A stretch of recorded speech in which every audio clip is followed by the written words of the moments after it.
The list outlines various materials and items that can be processed, likely intended for waste management, recycling, or shredding purposes. Here's a breakdown of each category and typical applications for their processing. 1. Metal applications. Metals like aluminum cans, car shells, and steel drums are often shredded, compacted, or melted for recycling. Key examples: aluminum cans, steel drums, car shells, scrap wires, engine cases. 2. Plastic applications. Commonly recycled plastics include drums, buckets, and appliance shells, which are often broken down for reuse in manufacturing.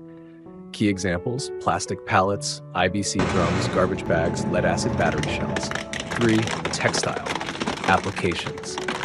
Textiles are typically shredded and repurposed for insulation, upholstery filling, or converted to fibers for new fabrics. Key examples: scrap clothes, fishing nets, industrial textile waste, jumbo bags.